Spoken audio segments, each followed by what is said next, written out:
ವಿನಯ್ ಆತ್ಮಹತ್ಯೆ ಕೇಸ್ನಲ್ಲಿ ಪೊಲೀಸರು ನಮ್ಮನ್ನ ಕೇಳಿಕೊಂಡು ಎಫ್ಐಆರ್ ಹಾಕಲ್ಲ ಅಂತ ಗೃಹ ಸಚಿವ ಡಾಕ್ಟರ್ ಜಿ ಪರಮೇಶ್ವರ್ ಹೇಳಿದ್ದಾರೆ. ಶಾಸಕರು ಭಾಗಿಯಾಗಿದ್ರೆ ಕಾನೂನು ಚೌಕಟ್ಟಿನಲ್ಲಿ ಕ್ರಮ ಆಗುತ್ತೆ ಅಂತ ಬೆಂಗಳೂರಿನಲ್ಲಿ ಪ್ರತಿಕ್ರಿಯಿಸಿದ್ದಾರೆ. ಕುಮಾರಸ್ವಾಮಿ ಮತ್ತು ಡಿಕೆಶಿ ನಡುವೆ ದಾಖಲೆ ವಿಚಾರದಲ್ಲಿ ವಾಕ್ಸಮರ ನಡೆದಿದೆ. ನನ್ನ ಹತ್ರ ಟನ್ ಗಟ್ಲೆ ದಾಖಲೆಗಳಿವೆ, ನನ್ನನ್ನ ಕೆಣಕಬೇಡಿ ಅಂತ ಡಿಸಿಎಂ ಡಿಕೆಗೆ ಕುಮಾರಸ್ವಾಮಿ ಟಾಂಗ್ ಕೊಟ್ಟಿದ್ದಾರೆ. ನಗರ ಅಭಿವೃದ್ಧಿ ಮಿನಿಸ್ಟರ್ ಆಗಿ ಎಷ್ಟು ಲೂಟಿ ಮಾಡಿದ್ರಿ ಅನ್ನೋದು ಗೊತ್ತಿದೆ ಅಂತ ಕುಟುಕಿದ್ದಾರೆ. ಕುಮಾರಸ್ವಾಮಿ ನನ್ನ ಕುಟುಂಬದ ಆಸ್ತಿ ಎಷ್ಟಿದೆ ಅಂತ ತೆಗೆಸಿದ್ದಾರೆ. ಇದು ಸರಿಯಿಲ್ಲ, ದಯವಿಟ್ಟು ದಾಖಲೆ ಇದ್ರೆ ಬಿಡುಗಡೆ ಮಾಡಲಿ. ಕುಮಾರಸ್ವಾಮಿಗೆ ಹೆದರುವಂತಹ ಮಗ ನಾನಲ್ಲ ಅಂತ ಡಿಕೆ ಶಿವಕುಮಾರ್ ಹರಿಹಾಯ್ದಿದ್ದಾರೆ. ಮೂರನೇ ಮಹಡಿಯಲ್ಲಿ ಘೋರಿ ಮೊಹಮ್ಮದ್, ಘಜ್ನಿ ಮೊಹಮ್ಮದ್, ಮಲ್ಲಿಕಾಫರ್ ಕುಳಿತುಕೊಂಡು ಆಡಳಿತ ಮಾಡ್ತಿದ್ದಾರೆ ಅಂತ ಕೇಂದ್ರ ಸಚಿವ ಕುಮಾರಸ್ವಾಮಿ ಕಿಡಿಕಾರಿದ್ದಾರೆ. ಮನೆ ಮುಂದೆ ಕಾರು ನಿಲ್ಲಿಸಿದ್ರು ತೆರಿಗೆ ಘೋಷಣೆ ಮಾಡಿದ್ದಾರೆ. ಇನ್ನು ಮುಂದೆ ಬೆಡ್ರೂಮ್ ವರೆಗೂ ತೆರಿಗೆ ಹಾಕಲು ಬರ್ತಾರೆ ಅಂತ ಟೀಕಿಸಿದ್ದಾರೆ. ರಾಜ್ಯದಲ್ಲಿ ಘೋರಿ ಗಜನಿ ಸರ್ಕಾರ ಇದೆ ಎಂಬ ಕುಮಾರಸ್ವಾಮಿ ಹೇಳಿಕೆಗೆ ಸಚಿವ ಶಿವರಾಜ್ ತಂಗಡಗಿ ತಿರುಗೇಟು ನೀಡಿದ್ದಾರೆ. ಕೇಂದ್ರದಲ್ಲಿ ಹಿಟ್ಲರ್ ಸರ್ಕಾರ ಇದೆ, ನಾವು ಕೊಟ್ಟ ಮಾತಿನಂತೆ 5 ಗ್ಯಾರಂಟಿಗಳನ್ನ ಕೊಟ್ಟಿದ್ದೇವೆ, ಅವರು ಕೊಟ್ಟ ಮಾತಿನಂತೆ ಜನರ ಖಾತೆಗಳಿಗೆ 15 ಲಕ್ಷ ಹಾಕಿದ್ರಾ ಅಂತ ಪ್ರಶ್ನಿಸಿದ್ದಾರೆ. ಸರ್ಕಾರದ ವಿರುದ್ಧ ವಾರ್ ಶುರು ಮಾಡುತ್ತೇವೆ ಎಂಬ ಕುಮಾರಸ್ವಾಮಿಯವರ ಹೇಳಿಕೆಗೆ ಸಿಎಂ ಸಿದ್ದರಾಮಯ್ಯ ತಿರುಗೇಟು ನೀಡಿದ್ದಾರೆ. ಅವರು ಆಗ್ಲೇ ಶುರು ಮಾಡಿದ್ದಾರೆ, ಮಾಡುತ್ತಲೇ ಇದ್ದಾರೆ ಪಾಪ ಅಂತ ಎಚ್ಡಿಕೆ ವಿರುದ್ಧ ವ್ಯಂಗ್ಯ ಮಾಡಿದ್ದಾರೆ. ಒಳ ಮೀಸಲಾತಿ ಜಾರಿ ಮಾಡೋದಕ್ಕೆ ನಮ್ಮ ಸರ್ಕಾರ ಬದ್ಧ ಇದೆ. ಒಳ ಮೀಸಲಾತಿ ಜಾರಿ ಸಂಬಂಧ ಆಯೋಗ ರಚನೆ ಮಾಡಿದ್ದೇವೆ ಅಂತ ಸಿಎಂ ಸಿದ್ದರಾಮಯ್ಯ ಹೇಳಿದ್ದಾರೆ. ಮಧ್ಯಂತರ ವರದಿ ನೀಡಿದ್ದಾರೆ, ಅದನ್ನೇ ಪಾಲನೆ ಮಾಡಬೇಕು ಅಂತ ಹೇಳಿದ್ದಾರೆ.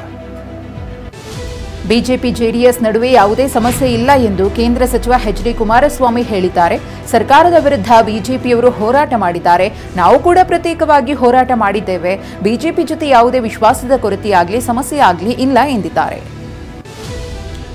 ರಾಜ್ಯ ಸರ್ಕಾರ ಡೀಸೆಲ್ ಮೇಲಿನ ಮಾರಾಟ ತೆರಿಗೆಯನ್ನ ₹2 ಹೆಚ್ಚಳ ಮಾಡಿರೋದರ ವಿರುದ್ಧ ಲಾರಿ ಮಾಲೀಕರ ಸಂಘ ಸಿಡಿದೆದ್ದಿದೆ. ಡೀಸೆಲ್ ದರ ಏರಿಕೆ, ಟೋಲ್ ದರ ಹೆಚ್ಚಳ ವಿರುದ್ಧ ಏಪ್ರಿಲ್ 14ರ ಮಧ್ಯರಾತ್ರಿಯಿಂದಲೇ ಅನಿರ್ದಿಷ್ಟಾವಧಿ ಮುಷ್ಕರ ಹೂಡೋದಕ್ಕೆ ನಿರ್ಧರಿಸಿದೆ. ಏಪ್ರಿಲ್ 14ನೇ ತಾರೀಖಿನಿಂದ ಲಾರಿ ಮುಷ್ಕರದ ಕುರಿತಂತೆ ಲಾರಿ ಮಾಲೀಕರ ಸಂಘದ ಅಧ್ಯಕ್ಷ ಷಣ್ಮುಗಪ್ಪ ಮಾಹಿತಿ ನೀಡಿದ್ದಾರೆ. ರಾಜ್ಯ ಕಾಂಗ್ರೆಸ್ ಸರ್ಕಾರ 6 ತಿಂಗಳ ಅಂತರದಲ್ಲಿ ಡೀಸೆಲ್ ಮೇಲಿನ ಮಾರಾಟ ತೆರಿಗೆಯನ್ನು ₹5 ಏರಿಕೆ ಮಾಡಿದ್ದು ಇದು ಇತಿಹಾಸದಲ್ಲೇ ಇಲ್ಲ ಅಂತ ಕಿಡಿಕಾರಿದ್ದಾರೆ. ನಾವು ಈ ಬಗ್ಗೆ ಸರ್ಕಾರಕ್ಕೆ ಹಲವು ಬಾರಿ ಮನವಿ ಮಾಡಿದ್ದೇವೆ, ಆದರೆ ನಮ್ಮನ್ನ ಕರೆದು ಮಾತನಾಡುವ ಕೆಲಸ ಮಾಡಿಲ್ಲ. ಟೋಲ್ ದರ ಹೆಚ್ಚಳದಿಂದಲೂ ಲಾರಿ ಮಾಲೀಕರು ಸಂಕಷ್ಟಕ್ಕೆ ಸಿಲುಕಿದ್ದಾರೆ. ಮುಷ್ಕರ ದಿನ ಸುಮಾರು 5 ಲಕ್ಷ ಲಾರಿಗಳು ರಸ್ತೆಗೆ ಇಳಿಯಲ್ಲ ಅಂತ ಷಣ್ಮುಗಪ್ಪ ತಿಳಿಸಿದ್ದಾರೆ. ಡೀಸೆಲ್ ಮತ್ತು ಟೋಲ್ ದರ ಏರಿಕೆಯನ್ನ ಖಂಡಿಸಿ ಏಪ್ರಿಲ್ 14ರಂದು ಜಲ್ಲಿಕಲ್ಲು, ಮರಳು ಲಾರಿ, ಗೂಡ್ಸ್ ವಾಹನಗಳು, ಏರ್ಪೋರ್ಟ್ ಟ್ಯಾಕ್ಸಿಗಳು ರಸ್ತೆಗಿಳಿಯಲ್ಲ. ಅಕ್ಕಿ load, goods, petrol, diesel lorry ಬಂದ್ ಆಗಿರಲಿವೆ. ಹಾಲಿನ ದರ ಏರಿಕೆಯ ಬೆನ್ನಲ್ಲೇ ಗ್ರಾಹಕರಿಗೆ ಮತ್ತೊಂದು ಶಾಕ್ ಎದುರಾಗಿದೆ. ಹೋಟೆಲ್ ಮಾಲೀಕರು ಕಾಫಿ, ಟೀ ಮತ್ತು ಬಾದಾಮಿ ಹಾಲು ಬೆಲೆ ಹೆಚ್ಚಳ ಮಾಡಿದ್ದಾರೆ. ಬೆಂಗಳೂರಿನಲ್ಲಿ ₹15 ಇದ್ದ ಕಾಫಿ ಟೀ ರೇಟ್ ₹20ಗೆ ಹೆಚ್ಚಳವಾಗಿದೆ. ಹಾಲಿನ ದರ ಏರಿಕೆಯ ಬೆನ್ನಲ್ಲೇ ಕಾಫಿ, ಟೀ ಬೆಲೆ ಹೆಚ್ಚಾಗಿರುವುದಕ್ಕೆ ಗ್ರಾಹಕರು ಆಕ್ರೋಶ ವ್ಯಕ್ತಪಡಿಸಿದ್ದಾರೆ. ಹೀಗೆ ಹೆಚ್ಚಳ ಮಾಡ್ತಾ ಹೋದ್ರೆ ಇನ್ನು ಮುಂದೆ ಕಾಫಿ, ಟೀ ಕುಡಿಯೋದನ್ನೇ ಮರಿಬೇಕಾಗುತ್ತೆ ಅಂತ ಅಳಲು ತೋಡ್ಕೊಂಡಿದ್ದಾರೆ. ಒಂದರ ಮೇಲೊಂದು ಬೆಲೆಗಳು ಹೆಚ್ಚಳವಾಗ್ತಾ ಇದ್ದು ಬಿಸಿಲ ಧಗೆ ನಡುವೆ ಎಳನೀರಿನ ದರ ₹70ಗೆ ಹೆಚ್ಚಳವಾಗಿದೆ. ಬೇಡಿಕೆಗೆ ತಕ್ಕಷ್ಟು ಎಳನೀರು ಬಾರದೇ ಇರೋದೇ ಬೆಲೆ ಏರಿಕೆಗೆ ಕಾರಣ ಅಂತ ಎಳನೀರು ವ್ಯಾಪಾರಿಗಳು ಹೇಳಿದ್ದಾರೆ. ಬೆಲೆ ಏರಿಕೆಯ ವಿರುದ್ಧ ಪ್ರತಿಭಟನೆ ಮಾಡ್ತಾ ಇರುವ ಬಿಜೆಪಿಗೆ ಡಿಸಿಎಂ ಡಿಕೆ ಶಿವಕುಮಾರ್ ಟಾಂಗ್ ಕೊಟ್ಟಿದ್ದಾರೆ. ಬಿಜೆಪಿ ಬೆಲೆ ಏರಿಕೆ ಮಾಡಿದ್ದರಿಂದ ನಾವು ಗ್ಯಾರಂಟಿ ಕೊಟ್ಟಿದ್ದು ರೈತರಿಗೆ ಸಹಾಯ ಮಾಡಲು ಹಾಲಿನ ದರವನ್ನ ಹೆಚ್ಚಿಸಿದ್ದೇವೆ, ಅವರು ಹೋರಾಟ ಮಾಡಲಿ, ತೊಂದರೆ ಇಲ್ಲ ಅಂತ ಡಿಕೆಶಿ ಮಾತನಾಡಿದ್ದಾರೆ. ರಾಜ್ಯದ ವಿವಿಧೆಡೆ ಸರ್ಕಾರಿ ಆಸ್ಪತ್ರೆಗಳಲ್ಲಿ ಬಾಣಂತಿಯರ ಸಾವು ತಲ್ಲಣ ಸೃಷ್ಟಿಸಿತ್ತು. ಇದೀಗ ತಾಯಂದಿರ ಮರಣ ವಿಶ್ಲೇಷಣಾ ವರದಿ ಬಯಲಾಗಿದ್ದು ರಿಂಗರ್ ಲಿಕ್ವಿಡ್ ಸಮಸ್ಯೆಯಿಂದಲೇ 18 ಬಾಣಂತಿಯರ ಸಾವಾಗಿದೆ ಅಂತ ತಿಳಿದು ಬಂದಿದೆ. ಅಲ್ಲದೆ ಸೇವಾ ಪೂರೈಕೆದಾರರ ನಿರ್ಲಕ್ಷ್ಯ ಕೂಡ ಬಯಲಾಗಿದೆ. ಬಾಣಂತಿಯರ ಸರಣಿ ಸಾವಿನ ಬಗ್ಗೆ ವರದಿ ಮಾಡಿದ್ದ TV9 ಇದೀಗ ಆ ವರದಿಗೆ ಸಿಕ್ಕಂತೆ ಒಂದಷ್ಟು ಮಾಹಿತಿ ಕೂಡ ಬಹಿರಂಗವಾಗಿದೆ. ಆ ವರದಿಯಲ್ಲಿ ರಿಂಗರ್ ಲ್ಯಾಕ್ವಿಟ್ ದ್ರಾವಣದ ಸಮಸ್ಯೆಯ ಬಗ್ಗೆಯೂ ಕೂಡ ಸುದ್ದಿ ಪ್ರಸಾರವಾಗಿತ್ತು. TV9 ವರದಿಯಿಂದ ಎಚ್ಚೆತ್ತುಕೊಂಡಂತಹ ಆರೋಗ್ಯ ಇಲಾಖೆ ತಂಡವನ್ನು ರಚನೆ ಮಾಡಿ ವರದಿ ನೀಡುವಂತೆ ಸೂಚಿಸಿತ್ತು. ಬಾಣಂತಿಯರ ಸಾವು ತಡೆಗೆ 27 ಶಿಫಾರಸುಗಳನ್ನು ಮಾಡಲಾಗಿದೆ. ಆರೋಗ್ಯ ಸಂಸ್ಥೆಗಳಲ್ಲಿ ಪ್ರಸವ ಪೂರ್ವ ಮತ್ತು ಪ್ರಸವ ನಂತರದ ಸೇವೆಗಳ ಗುಣಮಟ್ಟ ಸುಧಾರಣೆ, ಸಾಮಾನ್ಯ ಹೆರಿಗೆ ನಂತರ 3 ದಿನಗಳು ಮತ್ತು ಸಿಸೇರಿಯನ್ ನಂತರ 7 ದಿನಗಳ ಆಸ್ಪತ್ರೆ ವಾಸ್ತವ್ಯ ಕಡ್ಡಾಯಗೊಳಿಸಲಾಗಿದೆ. ಪಂಚಮಸಾಲಿ ಸಮುದಾಯಕ್ಕೆ 2A ಮೀಸಲಾತಿಗಾಗಿ ಆಗ್ರಹಿಸಿ ಮತ್ತೆ ಹೋರಾಟ ಆರಂಭಿಸುವುದಾಗಿ ಜಯ ಮೃತ್ಯುಂಜಯ ಶ್ರೀ ಹೇಳಿದ್ದಾರೆ. ಮೇ 18ರಿಂದ ಪ್ರತಿ ಹಳ್ಳಿಗೆ ಪ್ರವಾಸ ಮಾಡಿ ಅಭಿಪ್ರಾಯ ಸಂಗ್ರಹಿಸುತ್ತೇವೆ, ಸರ್ಕಾರದ ದೌರ್ಜನ್ಯವನ್ನು ತಿಳಿಸುತ್ತೇವೆ ಎಂದಿದ್ದಾರೆ. ಪದೇ ಪದೇ ಯತ್ನಾಳ್ ಪರ ಮಾತನಾಡ್ತಾ ಇರುವ ಜಯ ಮೃತ್ಯುಂಜಯ ಸ್ವಾಮೀಜಿ ವಿರುದ್ಧ ಅಖಿಲ ಭಾರತ ಲಿಂಗಾಯತ ಪಂಚಮಸಾಲಿ ಸಮಾಜ ಟ್ರಸ್ಟ್ ಆಕ್ಷೇಪ ವ್ಯಕ್ತಪಡಿಸಿದೆ. ಹುಬ್ಬಳ್ಳಿಯ ಖಾಸಗಿ ಹೋಟೆಲ್ನಲ್ಲಿ ಸಭೆ ನಡೆಸಿ ಆಕ್ರೋಶ ಹೊರಹಾಕಿದ್ದಾರೆ. ರಾಜ್ಯ ಪೊಲೀಸ್ ಮಹಾನಿರ್ದೇಶಕ ಹುದ್ದೆ ಪೈಪೋಟಿ ಶುರುವಾಗಿದೆ.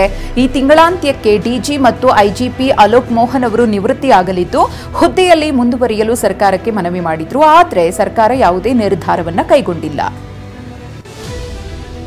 ಡಿಜಿ ಮತ್ತು ಐಜಿಪಿ ಹುದ್ದೆಗೆ ಅಗ್ನಿಶಾಮಕ DG Prashant Kumar Thakur, CID DG doctor Saleem, police ಗೃಹ ನಿರ್ಮಾಣ ಸಂಸ್ಥೆಯ ಎಂಡಿ ಡಾಕ್ಟರ್ ರಾಮಚಂದ್ರ ರಾವ್, ಕಾರಾಗೃಹ ಇಲಾಖೆಯ DGP Malini Krishnamurthy, computer wing DG Pranav Mohanty ರೇಸ್ನಲ್ಲಿದ್ದಾರೆ.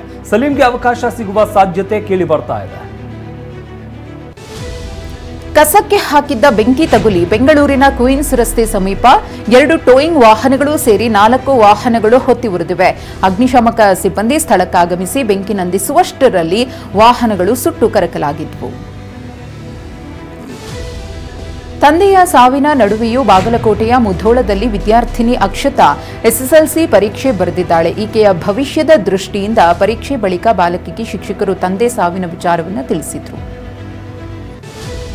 ಬೆಂಗಳೂರಿನ ಐತಿಹಾಸಿಕ ಧರ್ಮರಾಯ ಸ್ವಾಮಿ ಕರಗ ಮಹೋತ್ಸವಕ್ಕೆ ಚಾಲನೆ ಸಿಕ್ಕಿದೆ. ಇವತ್ತು ಬೆಳಗ್ಗೆ ಧ್ವಜಾರೋಹಣದ ಮೂಲಕ ಚಾಲನೆ ದೊರೆತಿದ್ದು ಏಪ್ರಿಲ್ 10ರಂದು ಹಸಿ ಕರಗ ನಡೆಯಲಿದೆ.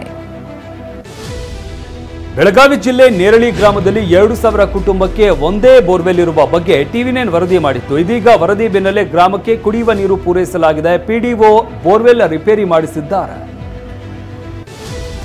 ಉತ್ತರ ಕನ್ನಡ ಜಿಲ್ಲೆಯ ಕಾರವಾರದ ಕದಂಬ ನೌಕಾನೆಲೆಯಲ್ಲಿ ಐಒಎಸ್ ಸಾಗರ ಕಾರ್ಯಾಚರಣೆಗೆ ರಕ್ಷಣಾ ಸಚಿವ ರಾಜನಾಥ್ ಸಿಂಗ್ ಚಾಲನೆ ನೀಡಿದ್ರು. 9 ಮಿತ್ರ ರಾಷ್ಟ್ರಗಳ ಜೊತೆ 44 ನೌಕಾ ಸಿಬ್ಬಂದಿಗೆ ತರಬೇತಿ ನೀಡುವ ಕಾರ್ಯ ಇಂದಿನಿಂದ ನಡೆಯಲಿದೆ. ವಕ್ಫ್ ಮಸೂದೆ ತಿದ್ದುಪಡಿ ವಿರುದ್ಧ ಕಿಡಿಕಾರಿರುವ ಲೋಕಸಭೆ ವಿಪಕ್ಷ ನಾಯಕ ರಾಹುಲ್ ಗಾಂಧಿ ವಕ್ಫ್ ಮಸೂದೆ ಮುಸ್ಲಿಮರ ಮೇಲೆ ದಾಳಿ ಮಾಡುತ್ತೆ ಅಂತ ಹೇಳಿದ್ದಾರೆ.